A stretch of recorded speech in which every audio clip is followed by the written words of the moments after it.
GS World announces National Scholarship Test on 9th October. Get up to 100% scholarship.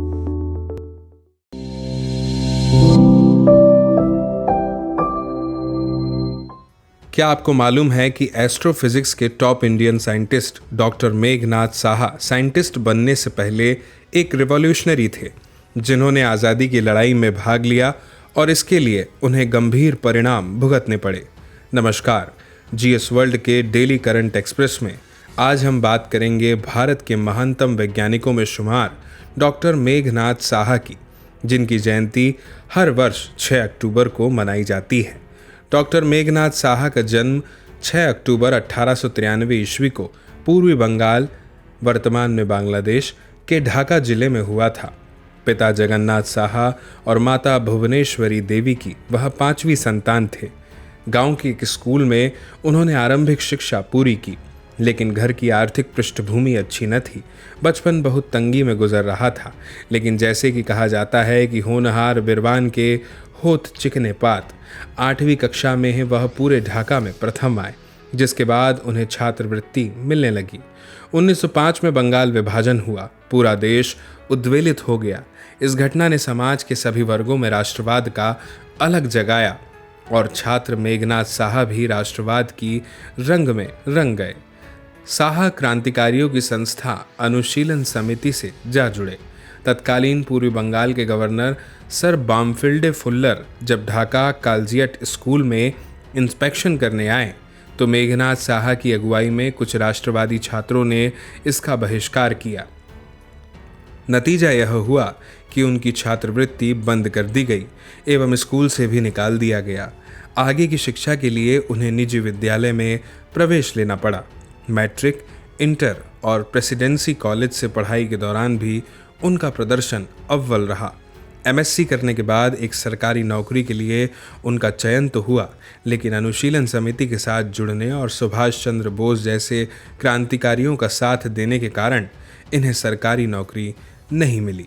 उन्होंने एक college में पढ़ाना शुरू किया। उस ज़माने में astrophysics, thermodynamics, relativity and atomic theory इत्यादि नए विषय थे, लेकिन साहा की रुचि इन्हीं विषयों में थी। क्वांटम फिजिक्स उनका प्रिय सब्जेक्ट था।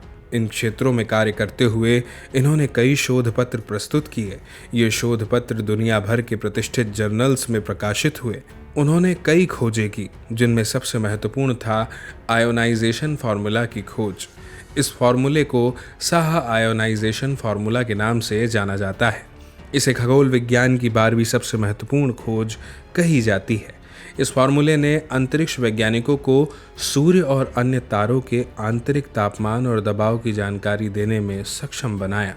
उनके शोध कार्यों से आइंस्टाइन भी खासे प्रभावित थे और उन्होंने उनकी काफ़ी प्रशंसा की थी।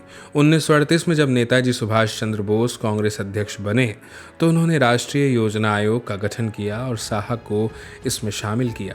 भारत में कई वैज्ञानिक संस्थानों की स्थापना का श्रेय उन्हें जाता है। उन्होंने प्रयागराज में नेशनल एकेडमी ऑफ साइंसेज की स्थापना की।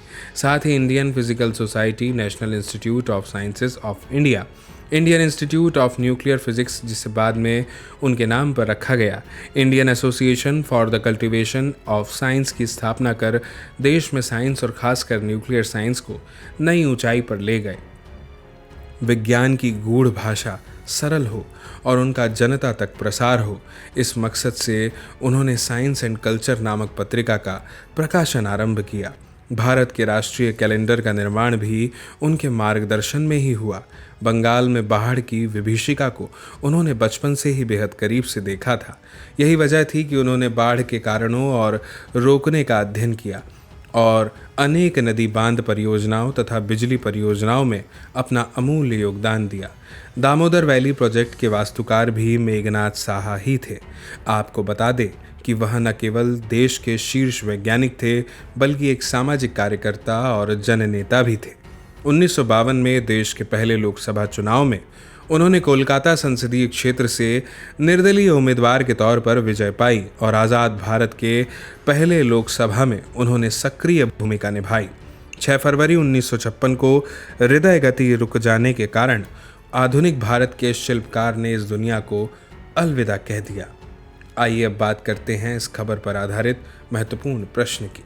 प्रश्न है, निम्नलिखित कथनों पर विचार कीजिए।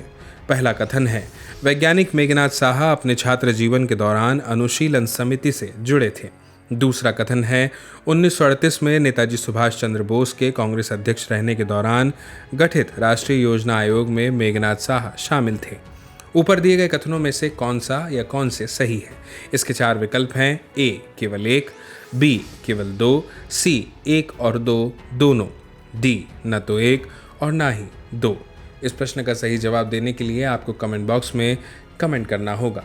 इसी तरह की महत्वपूर्ण खबरों के लिए देखते रहिए और सब्सक्राइब कीजिए GS वर्ल्ड को।